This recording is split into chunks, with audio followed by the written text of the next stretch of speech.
Hello everyone! I'm in the Champagne region of France, in trenches most people don't even know exist. This is Main de Massiges, and what you're about to see will make every war movie feel unreal. These positions were part of the Champagne sector in 1915, a key area where French and German lines locked in brutal stalemate. We're exploring exactly where French soldiers lived, fought and prepared for attacks. These trenches, hewn directly from the chalk, still show how the front was carved into the landscape.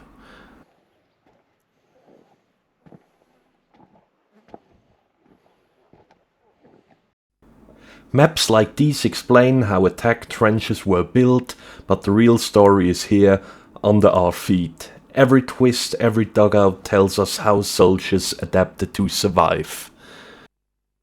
Chalk allowed rapid construction but offered little cover from artillery. Right now, we're walking exactly where French soldiers lived, fought and died in 1915.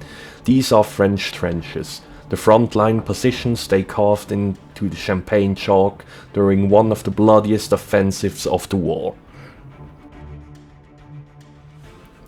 You can see how French attack trenches were built, the same design you're seeing right now. Standard assault positions for the Champagne offensive. Soldiers described these spaces as cold, cramped and claustrophobic. Diaries from the sector show the mix of fear and determination that defined life here. But this video is not about tactics. It's about the men who try to live here besides fighting. Regiments like the 132nd Infantry passed through here, average age 23. You can see what they left behind literally everywhere. Parts of helmets, canteens, ammo boxes and so on. Look how beautifully everything here has been preserved. It's stunning. Well, of course, with the help of many volunteers. Here we see the remains of what could have been something like a kitchen that brought at least a bit of normality to the trenches.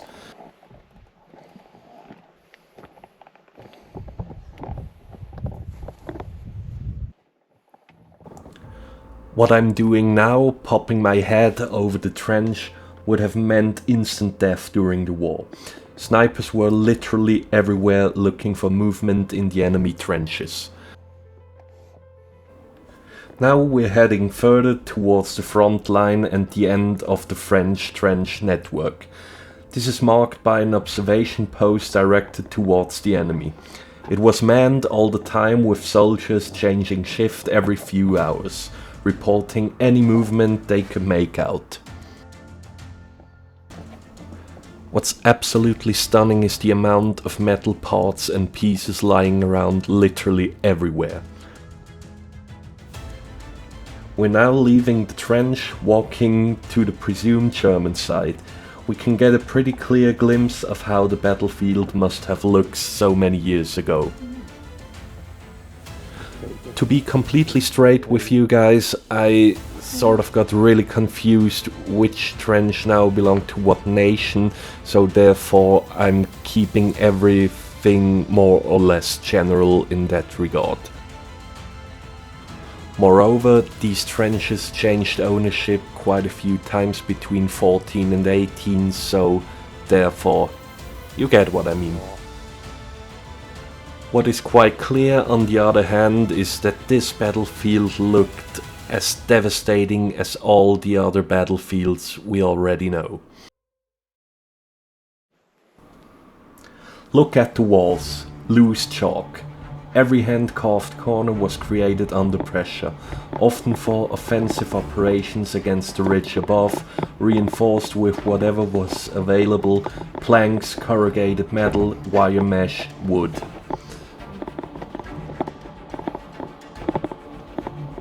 Furthermore, this loose chalk offered nearly no protection against artillery strikes. So every meter of this trench network had to be painfully reinforced with whatever was available lying around or could be taken.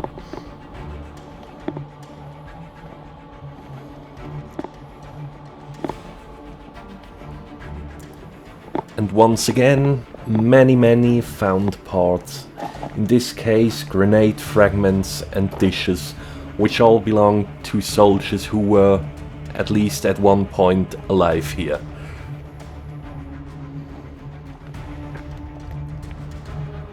Besides the kicking in feeling of reality when walking these trenches, what's pretty beautiful is all the pictures that are portraying the life for the soldiers during the war.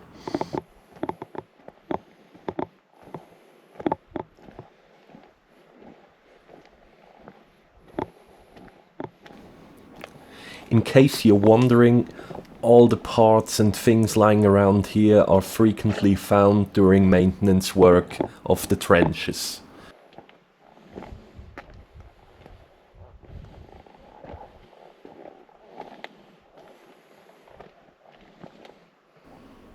But what makes Massiges different is not just the preserved trenches, but what has been uncovered here in recent years. Archaeologists working on these ridges have found the remains of French and German soldiers still lying where they fell a century ago. Some were hastily buried in collapsed tunnels, others hidden in shell holes, and a few were given proper graves by their comrades. In total, only a handful of men, just a dozen or so, have been recovered. Yet they represent thousands who once fought and died in this small sector.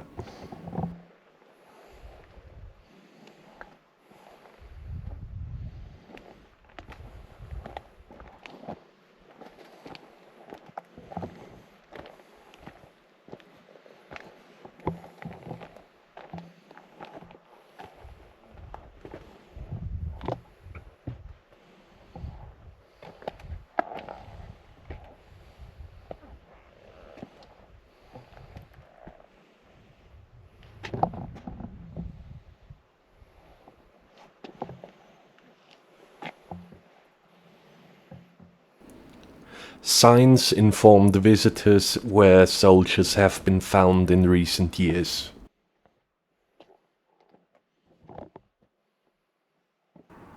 Some trenches here connect to small tunnels, so-called mines. These were part of an underground approach to the enemy positions.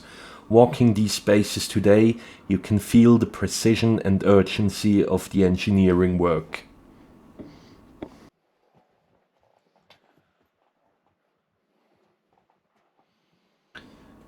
Every scratch, every plank shows that sound or movement could have meant discovery, or death.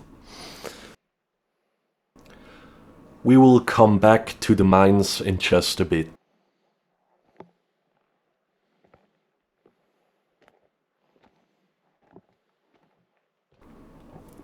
These are attack trenches, built not for long-term defense, but as springboards to move forward.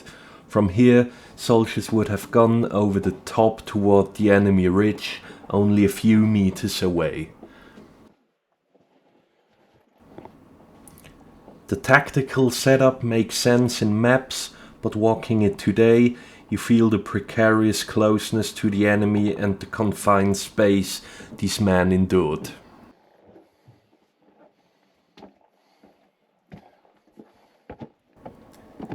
And sadly, nowadays we see trench warfare once again after more than 100 years, but this time in Ukraine.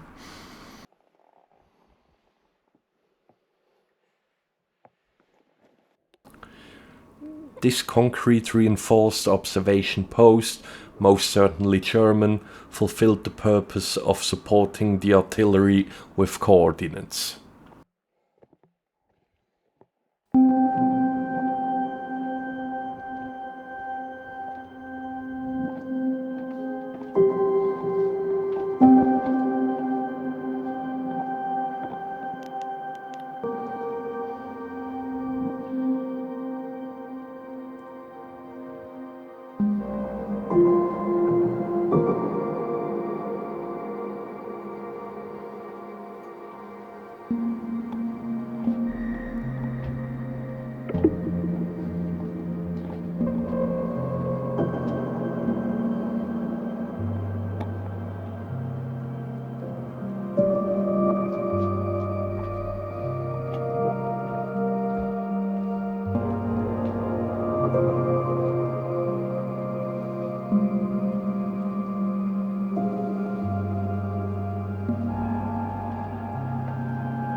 A little bit further down the trench we see these dugouts, maybe for field medics.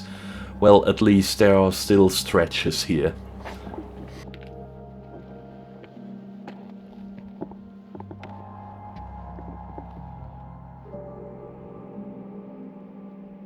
Right now we're crossing no man's land, the area between the trenches. Back in the war, this would have meant instant death. Soldiers only went to no man's land to recover fallen comrades or to repair the barbed wire entanglement, but only during the night.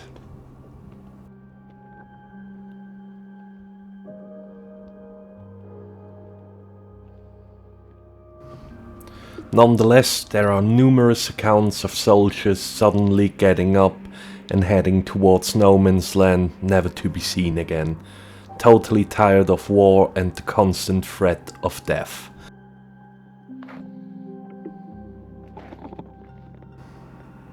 The fascination here isn't one dramatic discovery, it's how every section reveals how soldiers lived and worked. Sandbags, timbered corners, narrow passages, they all tell a story of adaptation and survival.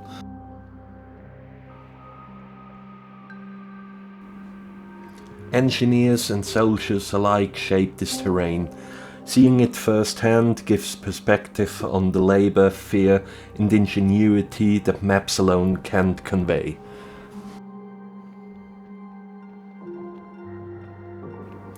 This rugged and war-torn terrain gives a pretty good idea of how it must have felt fighting and living under these war conditions.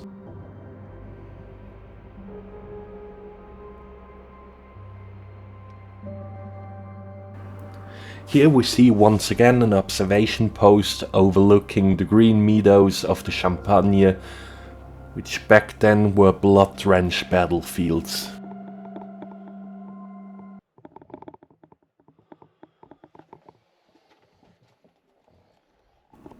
Remember the mines? Here we see a mine shaft including ventilation. Beneath the trenches a hidden war was being fought. Both French and German engineers dug tunnels, sometimes stretching hundreds of meters, under enemy positions. The goal was simple but terrifying: to plant massive charges of explosives beneath opposing trenches and strong points and then detonate them in an instant.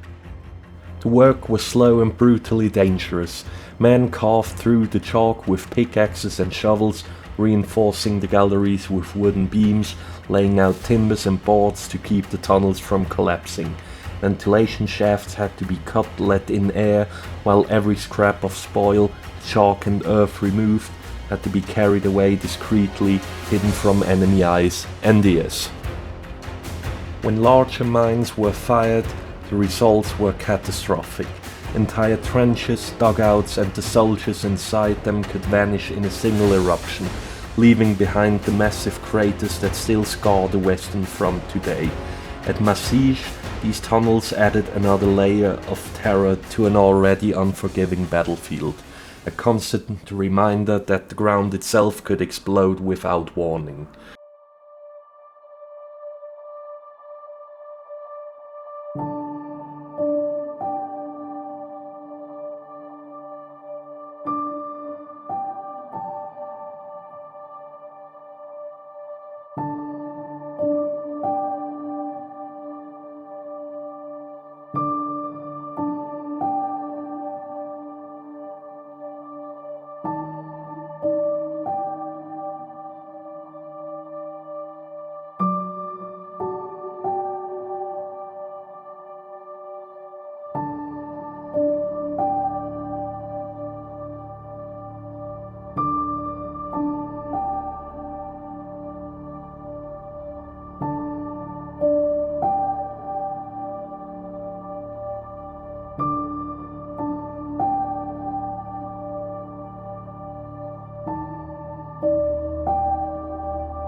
Main de Massiges was more than a trench system. In September 1915 it became one of the focal points of the French Champagne offensive. French troops stormed these ridges, capturing sections of the German line, only to be driven back by counterattacks. The ground changed hands again and again, with entire companies wiped out for just a few meters of chalk slope.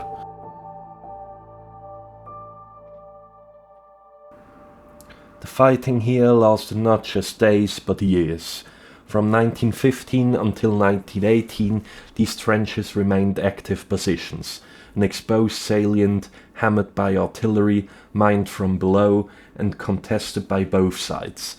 Archaeological work on this ground has uncovered just a handful of soldiers, French and German alike, some hastily buried in tunnels or shell holes, others given proper graves.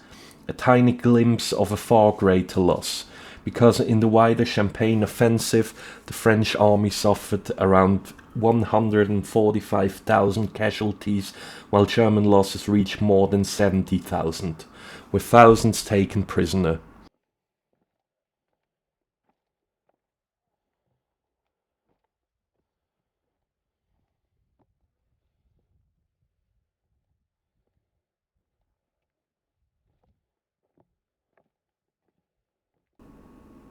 So when you walk these trenches today, you don't see a grand victory or decisive battle.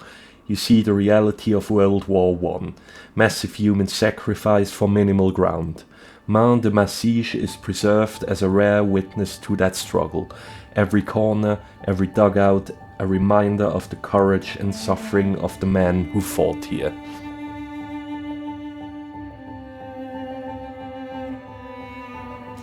Exploring these trenches, you understand that it's not about glory or statistics. It's about bearing witness to human experience preserved in chalk and earth.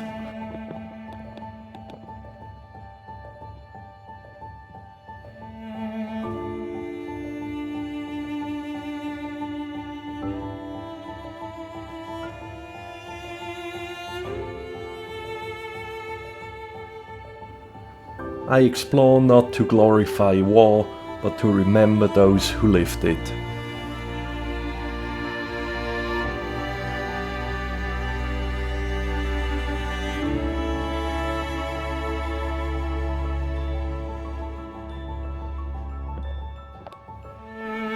Let me know what shook you the most about this battlefield down in the comments, and in case you want to help me, please consider liking and subscribing. Thank you.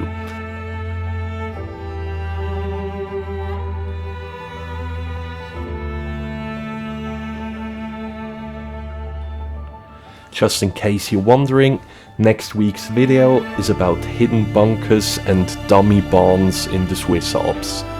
Have a wonderful week and see you.